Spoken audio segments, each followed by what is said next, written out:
Hey, we're back here with Dominic, Rizzo, head of the Falcon Free Press. Now, as president here, we want to know more information about the club. I'm going to get a little personal here with the questions on how you stepped up to the position. So, how was the transition from being a member to now being president? How did you feel about that? Well, it was a lot easier than I thought. So basically, coming in here my first semester 2 years ago now, I was like, oh my God, I want to be a part of a club, but I don't know what club to be a part of. So Right. I made friends with this guy in public speaking. His name was Chris. He was the president at the time. And he was like, oh, come and write about us. You know, we're free form, or we're nice, relaxed. And I'm like, okay. So I went to my first meeting, and I'm like, wow, you guys are really, really relaxed. And I'm like, okay, I like writing about movies, so I figure I could just use this as an extension to write more about what I want to write about, Right. which is something that I've never really had the opportunity to do before. So as the semesters went on, I started to notice that we didn't really have a lot of people there. What would happen is I would get there, usually like the first day of every semester, we would have like a ton of people come, and then as the semester went on, we would usually have like 5 people start. So come this semester, I find out that our second president, because after the first year, our president left, he graduated. Right. So we had a new president come in, Tony. I come in the first day. This is my last semester. I come in the first day of this semester. I find out he's abdicated the position because he's taking all classes at South this semester, so he can't make it up in time. So That was like a perfect opportunity for you. Exactly. Yeah. So I pretty much stepped up to the position because nobody else was going to. I was the only one left from that first semester there. Right. There was only one other person that had stayed from the previous semester besides me, so I stepped up, and lo and behold, here I am.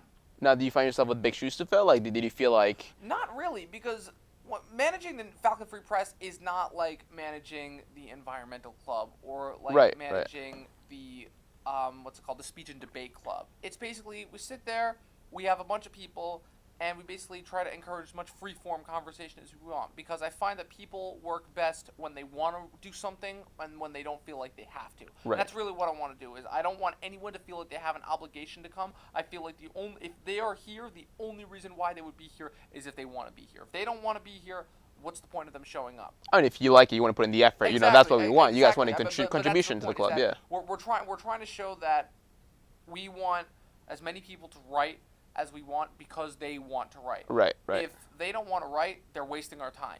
You know Now, what I'm saying? as just a general question, how are you guys spaced? Is it more like a writer's studio where you sit around the table and you just, bounce off ideas, or do you do more of the reporting scene where you go out, find news, bring it back? You're thinking of a screenwriter's table for Right, a right, TV right. show. Yeah. That's not what we are. We're a very free-form news writing team. Basically, what we do is we come up with an idea, we pitch it, just as something Okay. to come up with. We write it up on our board. We say, good. I don't think we've said no to any idea at all. We try to encourage everything, because that's the beauty of us being free-form, Right. us not having any ties to anything, is that we can really write about what we write about. So people come up with ideas, they throw them out there. And so they write about it, and then they just email it in, and we post So it. just creative freedom to the max for you guys, and Pretty you just, much. any ideas welcome. Do not be afraid to share your thoughts or your opinions. It's just, we are all here to support that idea and to develop yourself further as a writer. Exactly. Okay. And what are two of the biggest responsibilities you see yourself as president? Like, what's something that you really see yourself having to do as part of your duty there? Obviously, getting in attendance, because if we don't get in attendance every day, SGA Right. discontinues They our write up budget, you, yeah. shuts us down. So we basically just have to have a consistent amount of members coming. But I find that the biggest responsibility that I have is encouraging people just to come. Because Right. last week I went there and only one other person showed up, and there was another event that was going on during the day. But people have other obligations. They have other responsibilities. Yeah, of course. And I find that's a thing that happens all the time with community college. And I just feel like that has been the biggest struggle with not only that, but with everything else that's been going on in my life here at community college. It's like, okay, everybody here has something going on in their personal life. That's why this is a community college and not a course. 4-year school. Everybody here has something going on outside of class that is keeping them Yeah. busy, whether it be a family life, whether it be a job, whether it be an internship, whether it be something. Everybody's got something going on. So I find that the biggest problem that I have is, how do I get people to show up and care about this? Not necessarily make this their primary responsibility, but how do I get them to make this, to just make this a area of breathing room? You Right. know? And I feel like one of the biggest part of that is, make it a sense of community and a sense of, not to get too corny with it, just have a sense of family. Exactly. That people feel welcome and they feel like they belong. It's not such a hard transition. And I guess that's a hard part about being here, is you go to class, you go to work, you go home, or something like that. Like, you don't have a sense of student community or student body as you will like to in a 4-year college, you know? Exactly. So having Exactly. that And around the club, and I feel yeah. like that's been sorely missing, at least from my experience, that real Yeah, of sense course, of of course. community. And that's what I tried, because as of right now, since I'm 2 years here, I'm almost done, I found that newspaper is really the only place where I found any sense of community, and I want to keep that feeling going. You know, it's really the only place where I feel like I can just pretty much say whatever I want about anything, and I don't have to worry about any repercussions. And I want other That's people to great. feel that way too. Now, I mean, I see you here, you know, talking to me. You have a lot of charisma. You know, you're like really up and going about what you want to do. And for the upcoming classes, you know, that may take your job, your responsibility. What advice do you offer them? Like, What advice do I offer them? Oh, hold on. Could you just repeat that question real quick? yeah, like what advice would you offer an upcoming advocate that is gonna step in your shoes, basically? Oh, in my shoes. Like, what do they need? What I responsibilities? would basically say just keep it simple, man. That's all. You know Okay. you know that phrase, "Kiss, keep it simple, stupid." Right. That's all. That's really all the only advice that I have to give is that look, if you my biggest thing is that role models play a big role in people's lives. People don't want. I find a very, very, like 90% of people are followers and like 10% are leaders.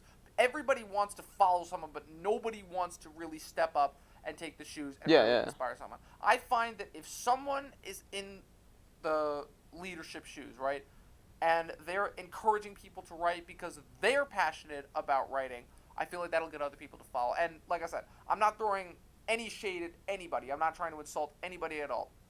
But I feel like one of the biggest one of the biggest problems that we had last semester is that our president really didn't encourage people to write. It was more so, oh, come to this club because this club is the freeloaders club where you can basically come, sit here, do nothing, and you're get saying free stuff. if you're passionate with the craft, you know, your job as president is to encourage others to be passionate about it as well. Exactly. You know, advertise it, teach what makes you love it and what makes you come here every day and do it every single day. Exactly. Right. And so stepping in, I felt like the biggest position I had is like, okay, I'm freaking out of my mind because I've never had to do anything like this before. Right. How do I get people to not only see that I'm not scared, but see that I'm passionate? And I figured, you know, just be yourself. I feel like that opens up a lot of confidence in people as well. Yeah, I mean, exactly. Since you're telling me people become confident by seeing confidence. Of course. So I figure as long as I spew enough confidence to make them realize that they're in a good place, then that's all you got to do. I feel a big part of that, you know, it's just people are so afraid to fail if they even try. Exactly. And that's where procrastination comes from. Procrastination is simply a product of people being terrified of failure. Yeah. That's all that is. So I figure get that out of the way, then the procrastination. I mean, you being down to earth, you saying, you know, I'm a student with responsibilities outside of home as well as here, but I can still take on something so big as being president of a club. You know, I can still do it. You know, what does that show me to you? You can do the same thing. We're all basically on the same page here. That first day, literally all I did was I stood up there and I basically just said, here I am, this is, in like my usual loud voice. Right. I'm kind of a big guy. I'm a loud guy. I said my usual tall, loud voice because people are always telling me that I'm too loud. Hi, this is me. I mean, it works out for you pretty well on this job, Yeah, exactly. I'm like, hi, this is me. This is the club. This is what we stand for. Right. This is what we do here. What are you guys gonna give? You know, and basically, that's basically how I contribute. How I start the beginning of every single meeting is, what are we doing? What are you guys writing about? Right. Yeah. And what's a big pet peeve that you see in clubs, like in here in the Dutchess Community College, that you would like to change or that you're changing right now for you? I wouldn't be able to talk about some of the other clubs because I haven't been to enough of them. Right. Because newspaper's kind of been my life because, you know, I've got enough stuff going on in my own life. I really haven't had time. It also kind of doesn't help, and this is just a pet peeve of mine, of Dutchess Community College in general, that all the clubs meet at the same time. That there's that one half-hour gap on Thursdays. It's like, okay, well, what if people want to do multiple clubs? What if people... You feel you don't have enough chance to explore. Exactly. Right. want to make themselves more well-rounded. How are they given the chance if they're all in one time spot? Yeah, of course. You know, people don't have a whole... I understand that people are conflicted and they have all different schedules, but, you know, you got to give some variety. And that, I feel like, is more a pet peeve with the school itself rather than the various clubs and how they work. I mean, and that affects you guys. I mean, there's people with a lot of passion in writing, but they don't know it yet. You know, how are you going to get to that point if you don't... It's not passion in writing either. It's passion in everything. They can be passionate about nature. They can be passionate about politics. They can be passionate about speaking. They can be passionate about literature. They can be passionate about anything they want. And the problem with passion is that if it's not given an outlet to flourish, then it goes away very, very quickly. I course, find that yeah. the reason why I've been able to be passionate about it is because I'm non-stop talking about it. Like if I never talked about movies, I would just have I just wouldn't have the type of passion for them. And I feel like Right, that's the same right. with everybody. The drive can go out. You need to have the drive at all times, every single Exactly, day. and that's what I'm trying to do here is keep that drive going with anyone. It Right, doesn't of matter course. what their drive is, just as long as they have it, that's what they need to go for. Because drive is what makes people go through life, and it's what makes them be the best that they can be. Yeah, absolutely. No, we agree. All right, Dominic. Thank you so much. That was well. great.